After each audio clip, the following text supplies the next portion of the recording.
Tatiana Duque, soy la directora de La Silla Pacífico y la moderadora de este debate. Vamos a presentar rápidamente a las personas que están acompañándonos en el foro. Está Rafael Silva, que es el director del Centro de Ética y Democracia de la Universidad de ICESI, Juan Esteban Lewin, que es el editor general de La Silla Vacía, y la ministra de Educación, María Victoria Angulo. Vamos a arrancar con una ronda de preguntas de los dos panelistas con la ministra.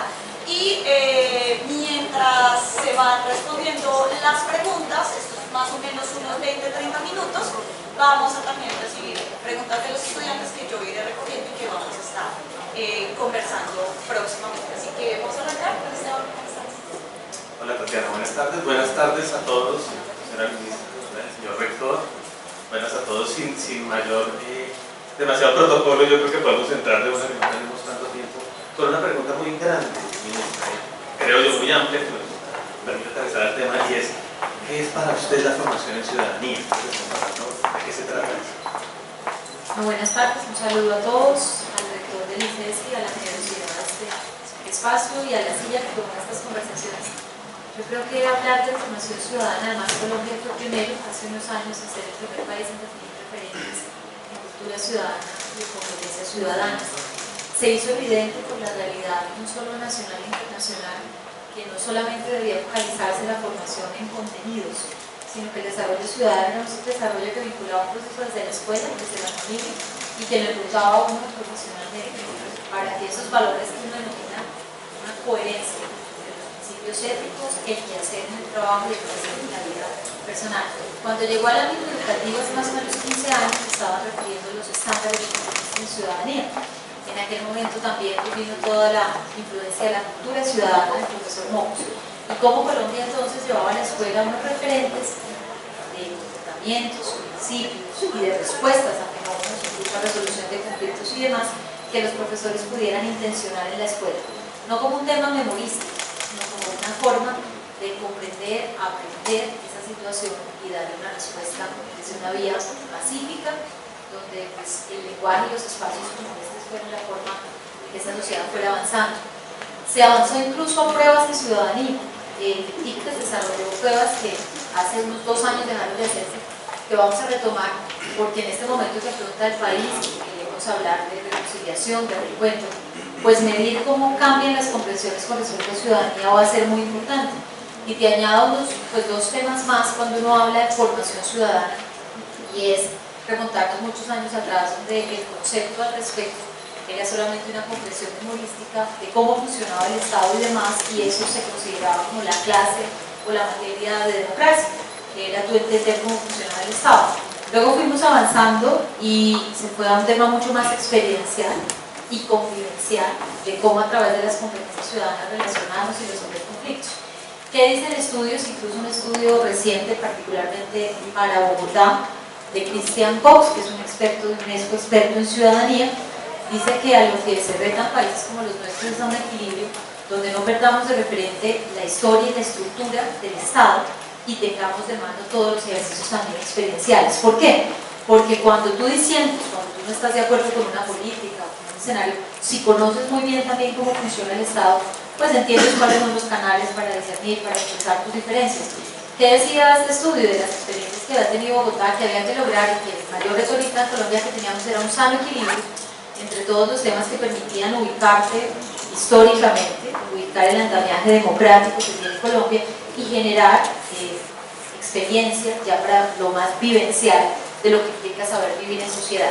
En estos años, y con esto termino, perdonen que me extendí, pero nos permite como situarnos, emergen las competencias socioemocionales. Creo que muchos de ustedes las han oído, tienen distintos nombres, pero yo creo que socioemocionales es un buen retrato de lo que esas competencias emulan, y es como a nivel internacional comienza a tomar fuerza el desarrollo de la empatía, de la comunicación, de lo que se encuentra como en las ciudadanas de resolución de conflictos, pues realmente hace que un profesional y que un ciudadano tenga un desarrollo diferente. Así tú tengas un desarrollo profesional, doctorado, maestría, ¿cómo te acompasas con esas competencias?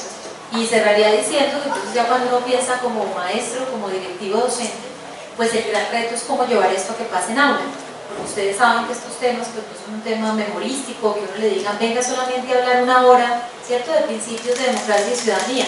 Yo creo que el mayor reto que tenemos como sistema educativo y teniendo como marco pues, la ley de convivencia escolar es cómo transitar, no solamente por acuerdos y manuales de convivencia en la escuela, sino cómo hacer transversal, con contenidos, con formación para los maestros, que no importa el área que tú estés viendo en el colegio, siempre tenga que acompañarse y ponerte en juego competencias ciudadanas. Entonces, si me preguntas, yo creo que es uno de los más grandes retos, no solamente pues, a nivel de propuesta académica, curricular, sino a nivel de lo que es clima escolar, interrelación de maestros, directivos y estudiantes. Y en educación superior, que es la última cuña, pues siempre se asumía que el sistema de preescolar, básica y media y la familia habían cumplido la tarea.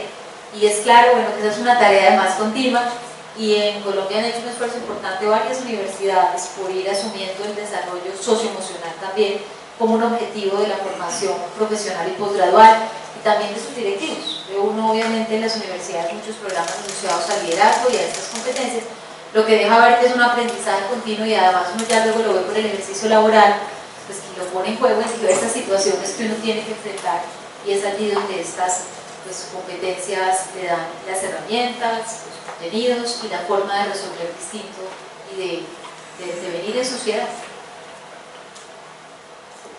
Ministra, muchas gracias por estar aquí, la bienvenida a la Universidad de ICESI, a Juan Esteban Leugues García, a los estudiantes y que nos acompañan en esta conversación con el ministro. Nosotros, a propósito del tema que nos convoca sobre la formación ciudadana, hace unos meses recibimos con mucha sorpresa un estudio de la Asociación Internacional para la Evaluación de Logros, que usted debe conocer, donde se decía que, un estudio que se hizo en América Latina, creo, sobre el tema de competencias ciudadanas en muchos estudiantes, pero traía el dato de que el 70% de los estudiantes encuestados apoyaban las dictaduras que traían beneficios. Y obviamente en ese caso en Colombia era uno de los países que lideraba un poco ese estudio, digamos, en los índices que traía sobre ese tipo de percepción y exposición de los estudiantes, además de otros elementos que traía el estudio. Yo, por lo que escucho ahorita, creo que en términos filosóficos la apuesta sobre la formación ciudadana está más ligada a esa perspectiva. Pero también la pregunta que quiero hacer es desde el Ministerio de Educación, estratégicamente y pedagógicamente, cómo se está pensando el tema de la formación ciudadana para salir al paso, por ejemplo, a este fenómeno que indica el estudio y sobre todo a un fenómeno que nos ha costado hace ya muchos años, que es de la polarización política. Gracias. No conozco exactamente este estudio, pero me voy a referir a la conclusión, digamos, que tú pones sobre la mesa, y añadiría otras problemáticas, claramente la polarización, toda la referencia o el desconocimiento de que es realmente una democracia, pero le añadiría otros que no podemos negar en la básica y la media, y lo mirábamos esta mañana en el taller de plan de desarrollo. Son los retos que tenemos a nivel convivencial, como por ejemplo el tema de embarazo, de maternidad y paternidad adolescente, todo el tema de consumo de sustancias psicoactivas, expendio de sustancias psicoactivas, y todas digamos, los fenómenos que se vienen dando alrededor de la escuela. Entonces, si tú preguntas al ministerio, a los maestros, a las secretarías, pues el tema es de la mayor importancia en torno a convivencia y a ciudadanía. Casi que coligen muchos temas que se son vuelven fundamentales, porque siempre tenemos como eje central el aprendizaje, lectura, obviamente lectura, escritura y matemáticas, pero yo creo que el tema convivencial no es un tema más. ¿Cómo lo vamos a abordar? Pues tenemos el bicentenario justamente el año entrante, y nos parece la mejor forma de poner sobre la mesa algo que no consideramos es simplemente un deber de cumplir un mandato, sino volver a retomar los temas de historia, los temas de cívica y ciudadanía de forma conjunta. Y yo creo que pues esto lo que va a permitir es un acompañamiento a maestros, a docentes, y que los protagonistas sean los jóvenes a través de muchos espacios convivenciales, de desarrollar estos contenidos y de que se den debates sobre los temas que tú estás dando, pero ya con muchos otros elementos. Por darte pues el ejemplo de la ciudad donde me tocó participar en estos debates más recientemente antes de estar en este puesto en Bogotá, y era cómo lográbamos articular. Bogotá tenía una referencia muy fuerte a postura ciudadana, todo el trabajo desde Exalcar y Mocos, tenía referentes en ciudadanía y tenía proyectos experienciales de competencias ciudadanas. El reto que teníamos era hacer una propuesta conjunta a la escuela, Así que allí la reflexión no es menor, tú solo no puedes llegar con contenidos, tiene que haber una propuesta pedagógica articulada que vincule las premisas que tú estás mencionando. Hay un tema de contenidos que vamos a trabajar mucho con el viceministerio, con el RTBC, con toda la comisión también del Bicentenario, que sea este propósito, porque cuando tú hablas del estudio y hablas de las conclusiones en Latinoamérica, pues uno tiene que pensar en cómo se piensa esta generación del porvenir y cómo este trabajo de competencia ciudadana sería la base para pensárselo en una estructura democrática, para pensárselo en el marco de derechos y deberes, para pensárselo en un tema donde pues, el poder que tiene la palabra se desarrolla para el encuentro, para solucionar la divergencia, los espacios pacíficos de reconocer la diferencia en un país pues, tan rico por su diversidad, pero con tantos retos de inclusión efectiva en el sistema a todo nivel. Esa será la apuesta y tenemos de la mano también pues toda la reglamentación de la Ley de Convivencia del año 2013 que nos llena de motivos para acercarnos a la escuela, porque esta ley básicamente emula que hay unos acuerdos entre rectores, entre docentes, estudiantes y sus familias de convivencia, pero cuando vienes a ver lo que pasa en el día a día, estos manuales de convivencia hay que llenarlos de sentido, y cuando salen pues muchas noticias alrededor de decisiones que ha tomado un colegio, uno se pregunta, bueno, ¿sería suficientemente amplia la decisión de ese manual de convivencia como referentes para relacionarse ellos, sus familias y con el entorno? Entonces yo creo que allí darle sentido de interiorizar estos manuales será un reto enorme y unos nuevos liderazgos. Veníamos de visitar hace 8 días con el alcalde Federico Gutiérrez de Medellín varios proyectos en materia educativa. Se lanzaba el MOVA, que es el Centro de Innovación del Maestro, y simplemente acuñó 2 temas. En el Centro de Formación del Maestro, un programa muy fuerte de formación continuada para desarrollo de este tipo de competencias con los maestros, que se vuelven unos grandes dinamizadores del tema en aula. Y un programa que tienen con los estudiantes de la media que se llama El Líder Sos Vos, que busca en los contextos más difíciles, incluso donde hay estas barreras invisibles que traducen en muchos comportamientos de los jóvenes, cómo emular otros liderazgos con trabajos comunitarios, con escenarios deportivos y con expresiones artísticas. Yo creo que ese tipo de proyectos recogen, bueno, aquí en Cali estábamos conociendo esta mañana Ciudad Escuela, y yo creo que es una forma muy interesante del alcalde recoger no solamente las propuestas pedagógicas, sino de trabajar con la Secretaría de Deporte, de trabajar con la Secretaría de Bienestar, de poner toda la oferta cultural al servicio de los entornos que uno diría más marginados. Síntesis, no solamente una apuesta desde lo normativo, tenemos un gran reto con maestros, con directivo, de darle cuerpo, sentido y contenido a todo lo que genere y promueva una sana convivencia y sobre todo un desarrollo integral de los jóvenes. Hay proyectos en ciudades muy interesantes, mencionaba pues el de Cali que nos compartían hoy, mencionaba el Líder Sos Vos en el caso de Medellín, y creo que tendremos pues que construir con los secretarios de educación propuestas de este corte, donde ustedes ven ya que las barreras de la escuela, por fortuna, comienzan a ser una ciudad-escuela la propuesta. Ya hay ciudades que en Colombia hace unos años tienen ese concepto de ciudad-escuela, es muy poderoso. Es pensar en un uso del tiempo libre para mil cosas, para creación, para liderazgo comunitario, es pensarse la conexión de internet no solo como una conexión, sino una comunidad conectada con una vocería juvenil que tiene otra forma de expresar, es pensarse en las escuelas filarmónicas, sinfónicas, como un escenario maravilloso, sobre todo en la media, para generar nuevos colectivos. Y cuando uno habla de colectivos de jóvenes que hay para temas artísticos, para temas de ciencia y tecnología, allí cuando uno los ve en ejercicio dice hubo un trabajo que no solamente fue intencionado en desarrollo de competencia ciudadana, sino que se materializó en jóvenes con capacidad de creación, de resolución de conflictos y con una mirada renovada de cómo aportarle al país en un esquema democrático de respeto de derechos y deberes. En buena parte del planteamiento se entiende bien la idea de fortalecer el trabajo en esta materia en tema de competencias, más que curricular. Pero mencionaba al principio, ministra, que es importante igual un contenido específico para saber cómo funciona el Estado. Hay una discusión, yo sé que es una discusión un poco vieja sobre las materias, el currículo como tal, el tema de historia, de democracia, etc. ¿El ministerio qué aproximación tiene a eso? ¿Hay que modificarlo para volver a obtener una materia específica como en México, Perú, en otros países? ¿O hay que fortalecer el modelo actual y tener todo eso? ¿Dónde están los contenidos? El marco normativo colombiano te da unas áreas, y en esas áreas cada colegio construye su aproximación curricular. Yo creo que no es un tema de imponer un área, sino de dotar de más contenidos para que tú puedas en las áreas tradicionales comenzar a ser transversal temas tan importantes como competencias en ciudadanía, derechos humanos, medio ambiente y sostenibilidad, que se vuelven básicos para las reflexiones que cualquier estudiante desde el pensamiento crítico, desde la reflexión debe tener para tomar decisiones de su vida y de su contexto. Así que yo creo que esa será la apuesta. Por eso el desarrollo de contenidos va a ser bien importante para ponerlo a disposición de los maestros y el desarrollo también de competencias para estos líderes y rectores que tienen que darle una nueva mirada a su apuesta curricular. Recordemos que cada colegio tiene un TEI y yo creo que el llamado sería cómo integrarlo y robustecerlo desde esos contenidos que van a volver a poner sobre la agenda educativa, cómo complementar, como si estoy hablando de ciencias exactas como matemáticas o de lectura y escritura, puedo perfectamente acompañarlo de contenidos que recuerden y pongan sobre la mesa y permitan avanzar en conocimientos en áreas historia, como ética, como valores, como ciudadanía.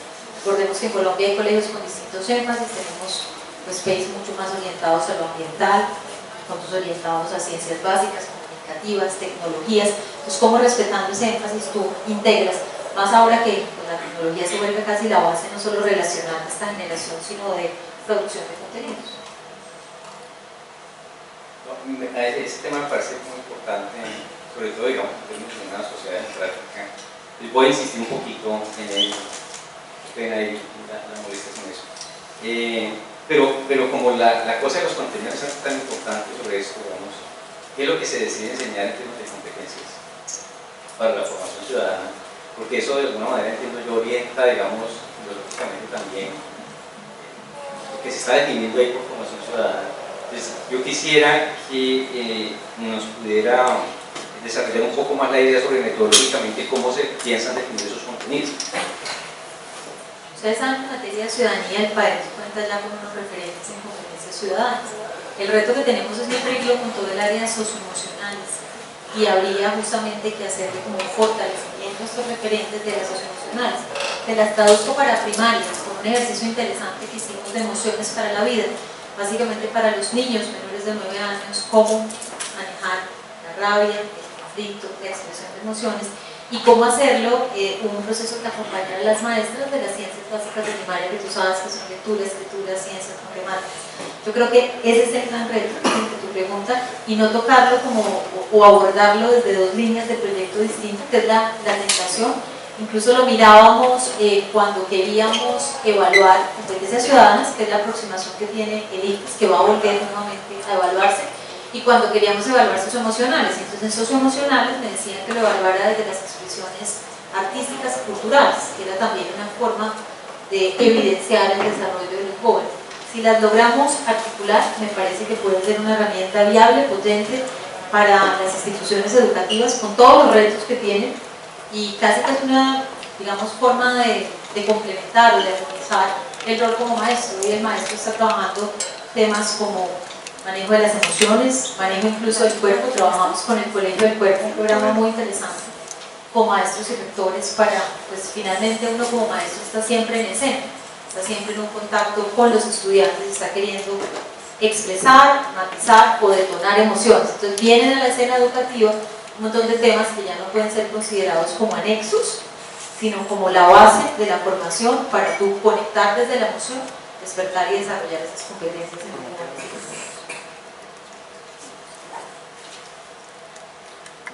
Hay otro tema vinculado a todo esto, y retomando el mismo estudio que hablaba Rafael hace un rato, que además es un flagelo que está sobre la mesa en Colombia, bueno, y en muchos otros países, que es la corrupción. En ese mismo estudio, pues, el dato, más de la mitad de los estudiantes colombianos toleraban prácticas de corrupción. Decían, si es mejor para que algo funcione, pues no hay problema en pagarle a policía o cosas de ese estilo. ¿Cómo prepararnos dentro de esta gran idea que es la educación para la democracia, la educación cívica, para lograr un cambio social o reducir esta tolerancia hacia la corrupción? ¿Qué se ha pensado? Bueno, ustedes saben que ese es un fenómeno de país, es un fenómeno en el que todos tenemos que sumarnos para revertirlo, para expresar que las cosas de lo público es sagrado, y desde esta ética de lo público entender cuáles son nuestros deberes y derechos como ciudadanos. Hace unos años se desarrolló un proyecto incluso en varias universidades que hablaba de la cultura de la legalidad y cómo a través de dilemas morales poner a los estudiantes a analizar situaciones que en el día a día podrían parecer como una falla menor y que claramente estaban siendo, digamos, violadoras o transgredir un principio ético fundamental. Eso se ha venido perdiendo, yo creo que tenemos que seguirlo retomando, no es un área aparte, es un área que tiene que venir circunscrita cuando tú entiendes qué es vivir en democracia, deberes, derechos, las normas, cómo, hasta dónde puedes llegar tú como ciudadano y que la sociedad misma se vuelva, digamos, la que mejor enseñe, sobre todo a través de la práctica, qué situaciones no tolera, no puede haber tolerancia con el tema de corrupción. Y ahí lo digo yo desde dos aristas. Sector educación, ustedes saben que siempre que se habla del tema de corrupción y salen las distintas opiniones o expertos dicen obviamente que todo estriba en el sistema de educación, que nos hacen un llamado a trabajar con las nuevas generaciones porque pues, hablan de egresados y de su comportamiento. Claro que es un llamado, yo creo que es un trabajo en tres áreas, es un trabajo con familias, trabajo en torno a la ética, a los principios, a la integridad. Creo que la integridad resume muy bien no solamente los principios éticos y valores de vivir en sociedad, sino que ese comportamiento se dé en el ámbito personal, laboral, académico.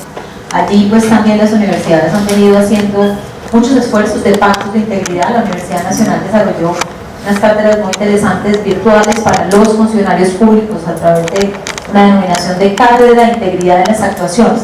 Como cualquier error, por parecer no menor, de cambiar una fecha, no cumplir un compromiso que se hace públicamente, el funcionario no piense que es una falla menor porque él no tiene una mala intención, pero eso se vuelve luego unas señales continuas donde uno puede permanentemente transgredir lo que se le ha dicho a la sociedad como una promesa de valor.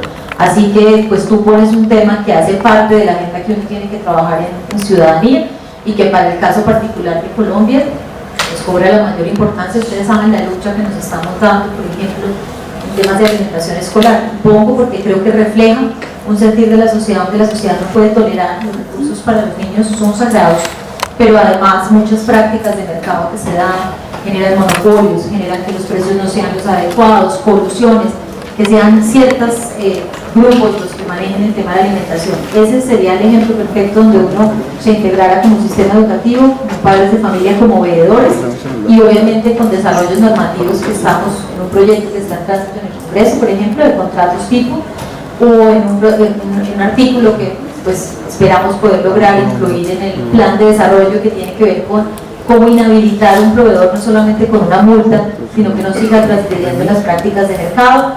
Simplemente este ejemplo para dejarles ver entonces dónde se encuentra el sistema educativo, sociedad, y sociedad representada, bueno, en muchos de los, como los jóvenes que hoy están aquí, de los profesionales y del sistema, ya mirado ya como funcionaria pública, el deber que me acomete de hacer una gestión transparente a ojos de la ciudadanía y con rendición de cuentas.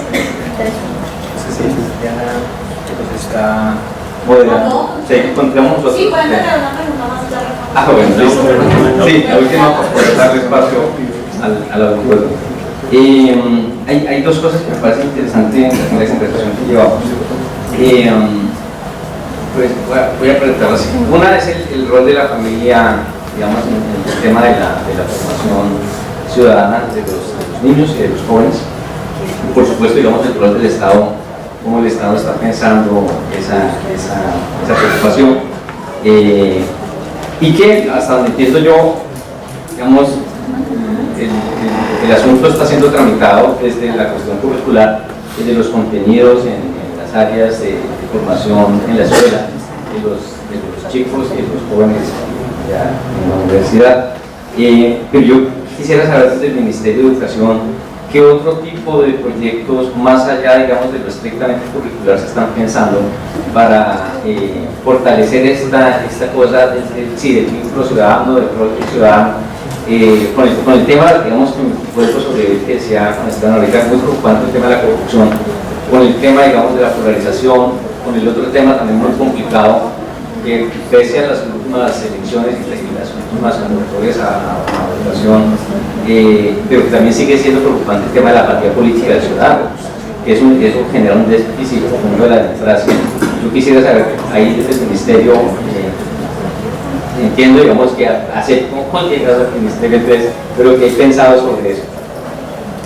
Creo que son dos preguntas las que me hacen. La primera, la relación familia-escuela, y luego miramos todos los temas alrededor del andamiaje mismo democrático y de cómo inspirar mayor participación en los jóvenes.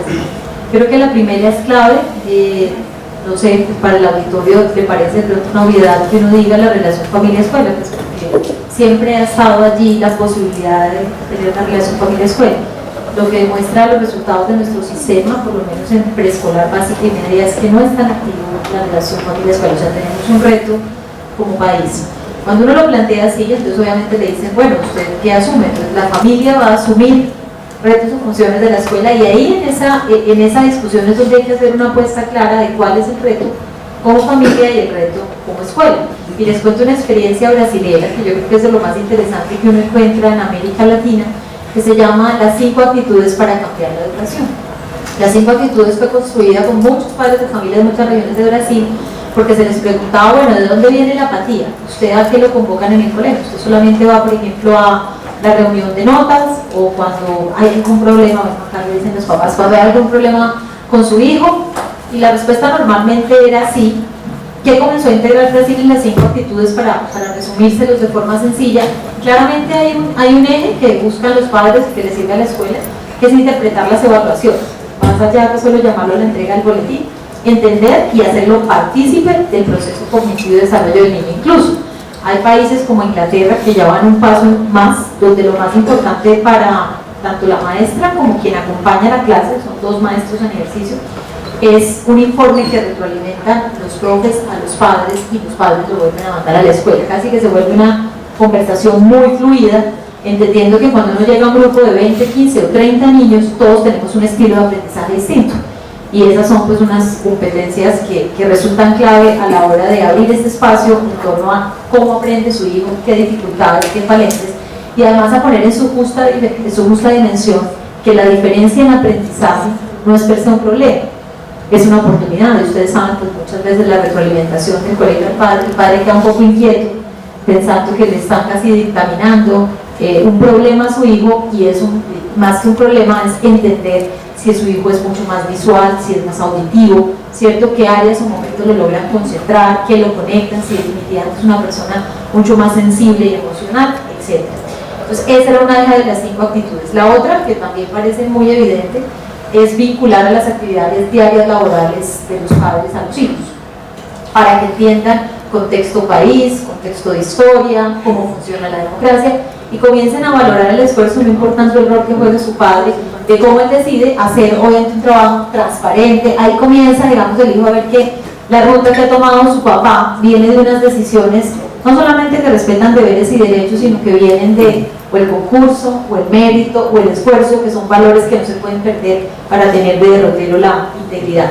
Luego viene la apuesta de eventos lúdicos y actos culturales, y ahí lo público pues marcaría la diferencia. Por eso la importancia de trabajar y unirnos más sectores, no solo educación, para tener una oferta cultural, que es cuando uno habla de una ciudad-escuela, porque son tiempos libres que los padres pueden disfrutar con los hijos sobre esos temas.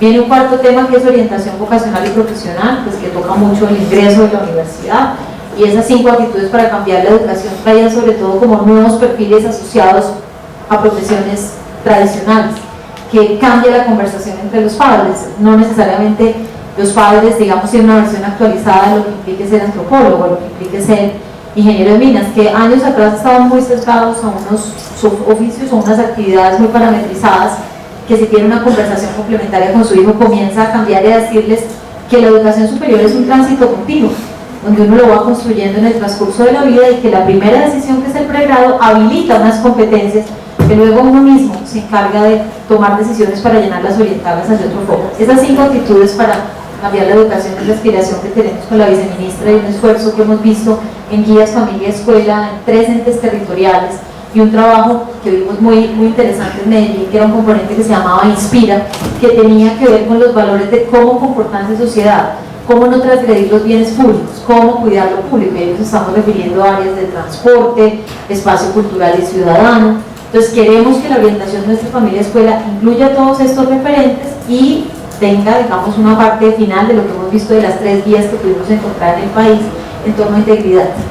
porque finalmente ustedes saben que con los comportamientos muy sencillos de un padre es un hijo, de ver el hijo la coherencia de su papá en cuanto a pues siempre tomar la verdad como bandera, tener actos coherentes en los distintos momentos del tiempo, pues el hijo va aprendiendo el concepto de integridad desde la praxis, no simplemente como un concepto. Creo que ese es el enfoque que traté de vincularte con esta respuesta de familia-escuela, la obsesión, el trabajo que tenemos que liderar en torno a cómo vivir en sociedad, cómo no transgredir lo público y cómo encontrar espacios también claramente para recibir esas opiniones disonantes, creadoras, que quieren cambiar las cosas, pero que tienen que funcionar desde este contexto donde sabemos vivir y aprendemos a vivir en sociedad. Mil gracias. Con esto ya cedemos nosotros la palabra. Tatiana, si tienes preguntas del auditorio. Sí, los tengo, pero me acaba de dañar el micrófono.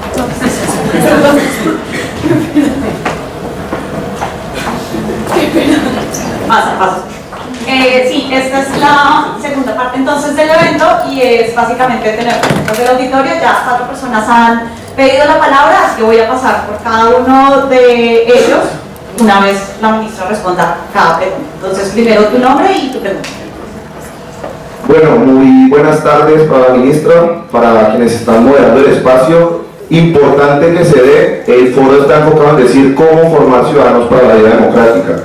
En esa medida yo tengo que retrotraerme a una palabra, a una aseveración que dice un político español, y es que la democracia es cuando los de abajo miran a los de arriba y les dicen que convertirán sus privilegios en derechos. Para mí, y según consta en la Constitución política, la educación debería ser un derecho que tenemos y al que accedemos todos. Mandela decía que la principal herramienta de transformación de un país es la educación.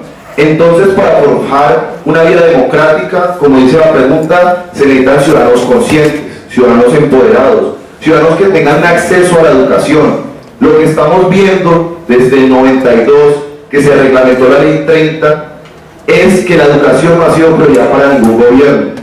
Eso está basado porque el IPC, el índice de precios al consumidor, no aumentan, y si aumentan los costos de funcionamiento de cada universidad pública. Yo soy estudiante de la Universidad del Valle y en este momento estamos en paro como otras 31 universidades en el país.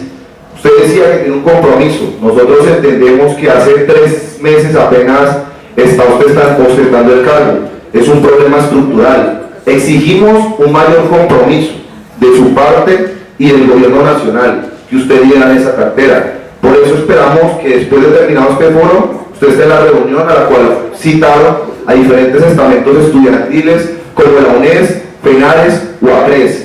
En esa medida, nosotros estamos en una crisis profunda de 15 billones en infraestructura y 3 billones en funcionamiento, como lo digo, desde el 92. Lo que hemos evidenciado como estudiantes es que el gobierno sigue haciendo el conejo a la educación. Dicen que van a generar un rubro presupuestal, un aumento de 500.000 millones de pesos. Lo que no dicen es que esos 500.000 millones, solo 55.000 van a ser asignados a la base presupuestal y 105.000 millones para ir al nuevo programa, que es un recauche con algunas salvedades y modificaciones del Serpilo Paga, que será la generación E. Entonces mi primera pregunta sería enfocada, ya vamos a terminar. ¿Cómo preservar lo público cuando estamos priorizando y gestando la privatización de las mismas? ¿A qué me refiero? Con la desfinanciación de las universidades públicas, que en este momento estamos en una crisis profunda. No sé si el otro año, en 5 años o en 10 años vamos a tener que cerrar. Entonces, ministra, la invitación como estudiante de la Universidad del Valle es exigirle un mayor compromiso y a que responda. Ya voy a concluir, Tatiana. Porque lo que hemos visto es represión por parte del Estado, del poder coactivo. Ya pasó en la Universidad de Antioquia y el día de ayer irrumpió el ESMAD de manera intempestiva a un campamento pacífico en el cual estaban estudiantes de la Universidad de Nariño. Entonces, ¿por dónde vamos a tratar, ministra? De manera dialogada, frentera, pero cumpliendo, porque los maestros también están en este momento en paro, porque no les están cumpliendo un pliego de exigencias del 2017, o con el mismo sector agrario, campesino, o cómo vamos a hacer, porque la democracia necesita educación.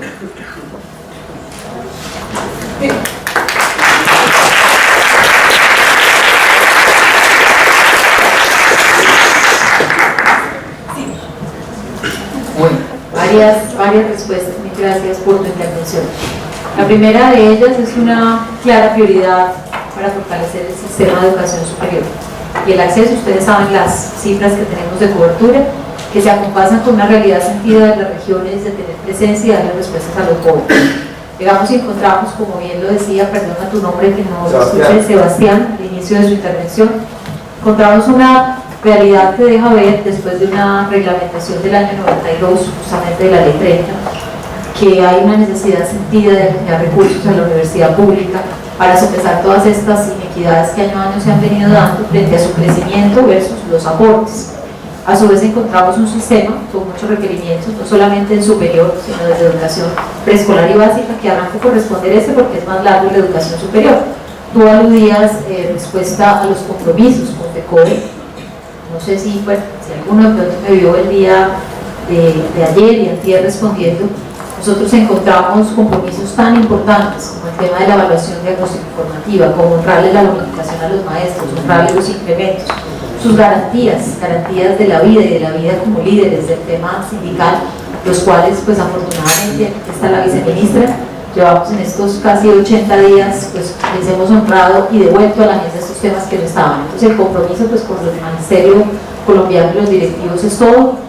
Eran varios temas que no solamente tenían restricciones de emitir decretos y demás, sino de recursos que ya se han viabilizado, y hay un compromiso importante para que finalizando el año, que era cuando ellos por ejemplo esperaban su bonificación, se vayan a dar. Entonces yo creo que ahí han sido más, yo creo que en total han sido 15 espacios de diálogo en todas estas semanas de trabajo, espacios que seguirán en el tono de construir, de acoger los acuerdos, están suscritos, y darle sentido al interior del viceministerio con muchas normas, además que hay que comenzar a cumplir y entrar en vigor, así que en eso estamos. Con respecto a la pregunta que nos hacías de básica, porque también la pongo sobre la mesa, porque tanto en eso como en primera infancia hay un reto enorme de recursos, hay un desarrollo importante con un concepto de atención integral a la primera infancia, pero tenemos que encontrarle la fuente para que ya sea un proyecto recurrente como país, de poderle dar a todas las regiones tanto el aporte como ir cerrando estas brechas. Si uno observa lo que es cobertura rural y todos los niveles de formación, pues tenemos allí retos enormes. Si entramos al tema en materia de educación superior, hacía recordaba la ley 30 que tú mencionabas y cómo era la estructura financiera. A ese respecto, pues nosotros nos hemos encontrado dos realidades. La primera, honrar el compromiso con 40.000 jóvenes que ya hacían parte de programas de educación superior, programas incluyendo, por ejemplo, la universidad que hoy nos acoge, que están algunos en noveno, octavo semestre, primero, tercer semestre. En total estos compromisos se terminarán de honrar en el año 2022.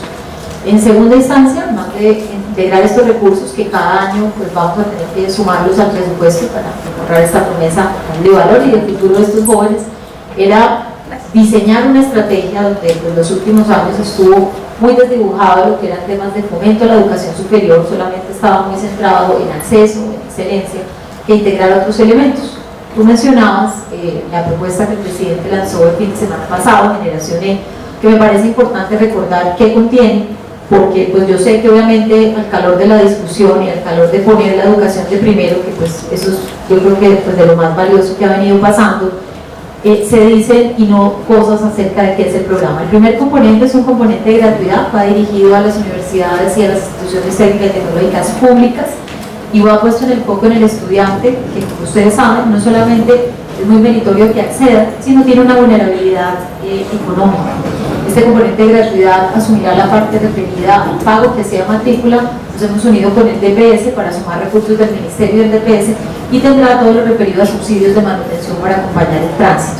En general en educación hay un reto importante de reducir deserción, de aumentar la tasa efectiva de graduación, es decir, no solamente un tránsito, sino que el estudiante llegue a graduarse, y ese propósito tiene el programa de gratuidad que se aplicará en 61 instituciones, las instituciones públicas del país. El segundo componente del programa es fortalecimiento de la educación pública con recursos a la base y recursos a inversión. Al momento que ha manifestado el señor presidente, hemos dicho en diversos espacios, estamos buscando todos los recursos acorde a una restricción fiscal que es real y que no quiere decir que haya una apuesta para 2019, pero que seguiremos incrementándola para los años venideros. Hay unos primeros recursos para el año 2019, recursos que tú mencionabas, a la base y a inversión de universidad pública, A este momento están en 280.000 millones para la base y para inversión de la universidad pública. Se puso otro tema sobre la mesa que viene a nutrir ese componente que apenas está en discusión y que tiene que ver con proponer a los gobernadores y a los alcaldes para el caso de infraestructura el debate que se va a dar las próximas semanas sobre regalías, sobre cómo orientar y direccionar una parte importante a proyectos de universidades que además eran proyectos que luego de que tuvieron el tributo del CREE unos años, lamentablemente el tributo culminó, la universidad se había proyectado para nuevas sedes, para hacer reforzamiento estructural y mejoramiento, laboratorios que pueda, digamos, este monto, que la propuesta que está en discusión con gobernadores, alcaldes y en el Congreso es de $1 billón para infraestructura por 2 años, que pudiera pues traer a la mesa proyectos claves a nivel regional y territorial de las instituciones públicas. El tercer componente es la línea de excelencia. La línea de excelencia pues permite que los estudiantes con mejores desempeños elijan un programa de universidad pública o universidad privada, y los cambios a los que tú te referías pues son cambios en la estructura, es un cambio donde el Estado reconoce el mismo valor de la universidad pública de la universidad privada, es un cambio donde hay un mayor seguimiento conjunto de la universidad y del gobierno para reducir deserción, para tener un mejor acompañamiento uno a uno. Es un cambio donde aparece un esfuerzo importante de la universidad privada concurriendo también, sumando recursos al propósito, igual que recursos de fundaciones y donantes que vengan a nutrir este fondo de excelencia. Esto lo que refiere a generaciones, lo que refiere a los espacios de diálogo y de conversación, hemos venido teniéndolos con los rectores, varios espacios con los maestros, con los profesores, ayer particularmente había otro, hoy el que tú mencionas con los estudiantes, y yo creo que acá, y pues ese ha sido tanto la voz del presidente y en lo que a mí me compete todos estos días, pues saliendo a expresarle a la ciudadanía y a los medios que claramente valoramos una propuesta muy seria del país de dejar ver que la educación es lo primero, que estamos allí para buscar salidas estructurales y financieras a una realidad que encontramos, que no solamente es la coyuntura de ahora de medio término, sino que tiene que tener una perspectiva de 4 años, que la vemos en el marco del plan de desarrollo, y que yo creo que pues hacer equipo en torno al fortalecimiento de la educación de este país es clave. Como les acabo de mencionar, son retos desde primera infancia, básica y media y educación superior, y ahí pues seguiremos escuchando, acudiendo a esos espacios, siendo muy respetuosos de esos espacios. Yo pues siempre en todas las áreas donde me he desempeñado creo que tiene uno que estar en educación muy activo a oír las sugerencias, a oír las críticas, para entre todos encontrar propuestas donde uno no está dando la solución a una persona, donde uno le está dando una mirada a un país con un sistema educativo, unos recursos y unas propuestas que puedan integrar lo que ocurre en Putumayo, que puedan integrar lo que pasa en una ciudad como Cali, que puedan integrar la realidad de la costa atlántica. Básicamente esa sería la respuesta que te daría, y muchas gracias pues, por poner sobre la mesa estos temas. Aquí hay otra pregunta. ¿Tu nombre y por ti? Sí. Hola, buenas tardes a todos y todas. Mi nombre es Miguel Arraondo, estudiante de la Universidad del CESI. Ministra, usted resaltaba ahora en una de sus intervenciones la importancia en la lucha contra la corrupción, acerca de lo sagrado que es lo público y la alimentación escolar. Entonces, eso sí yo le quiero preguntar, ¿por qué cuando usted era secretaria de la Educación en Bogotá le dio un contrato por más de 150.000 millones a la Cooperativa de Suministros de Alimentos de Colombia? Si el auditorio no sabe quién es, son los mismos que vendían pechugas de pollo a colegios en Cartagena en 40.000 pesos y daban comida podrida en la ciudad de Bucaramanga a los niños de estratos más bajos, que son los que estudian en colegios públicos. Entonces, ministra, por favor, esa gran duda. Qué bueno que me lo preguntas, porque entre otras cosas que tiene uno que cargar como funcionario público es que cuando no encuentran motivos reales, hablen y afecten su honra personal, como me la han afectado en las redes, y hablen sobre mí trabajo en torno a temas de transparencia, de cómo he sido como funcionaria pública, más de 18 años de experiencia. Eso claramente es mentiras y entro a explicarte. Si hay una persona y una funcionaria que por su reto en la Secretaría de Educación tuvo que luchar contra todo el cartel de alimentos, fui yo. La primera detección de la Superintendencia de Industria y Comercio sobre el cartel de frutas, porque ni siquiera en Colombia había información, fue gracias a un proceso que tuve que liderar desde la Secretaría de Educación. Y te lo cuento, y ya voy particularmente a la aseveración que estás haciendo, que ha sido una aseveración que seguramente muchos de los que se sintieron perseguidos por mis medidas subieron a las redes, y como la gente no investiga más allá de la foto y el letrero, entonces simplemente ya se vuelve leyenda urbana. Entonces, primero que todo, Bogotá dividió el proceso de alimentación en dos partes porque se compraban intermediarios, no se compraban los productores de alimentos. Entonces teníamos un proceso licitatorio para alimentos y un proceso licitatorio para plantas, donde se recibe el alimento y donde se entrega. Esto evitó que se siguiera comprando pues, a los mismos que vendían a unos precios donde la entidad no podía poner un control o un tope. Definimos un anexo de precios con precio base y precio techo para todos los alimentos de Bogotá. Primero que te aclaro, Bogotá no compra pechugas, son 79 alimentos. No, yo en Bogotá no manejaba el plan de Cartagena. Si me dejas explicar, así como tú te expresaste, porque es que no hay derecho que vayan en contra ni de la honra ni del buen nombre. Entonces Bogotá no compra pechugas, son 79 alimentos con lo que se constituye el refrigerio.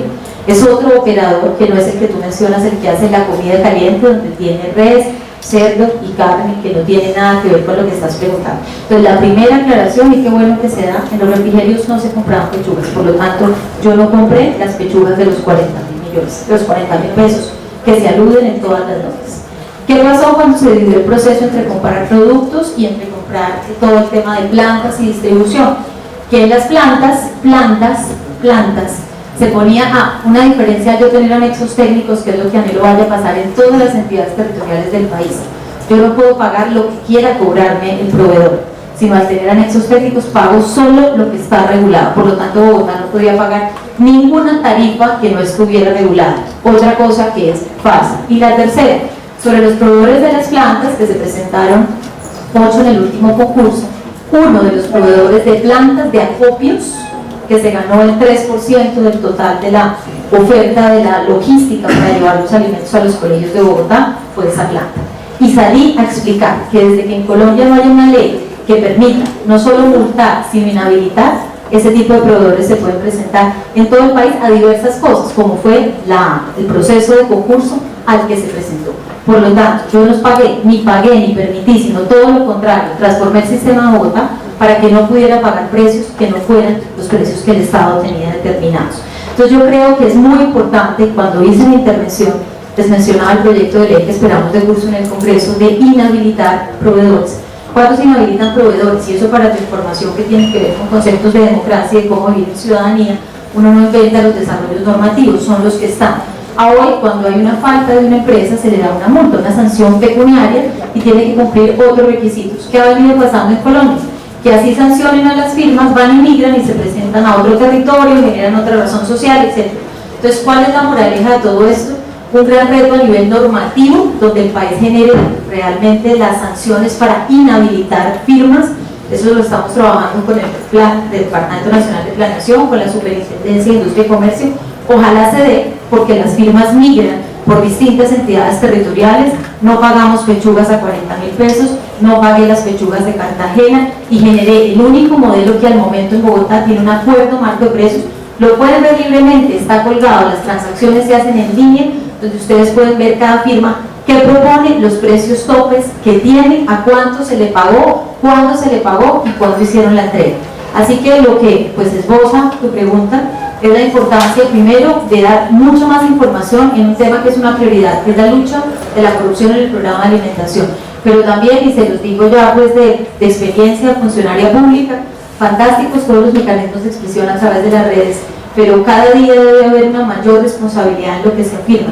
Y no es por un tema de si yo me sienta mal en cuanto a cuántas personas opinan que hacen parte de quienes aprecian mi gestión o no. Yo sé que uno como funcionario público está para servir, pero yo no creo que ninguno, ni de ustedes, ni de yo, deba ser transgredida ni su moral, ni su vida personal, ni el desempeño público de las funciones. Es muy grave hacer esas aseveraciones de las personas.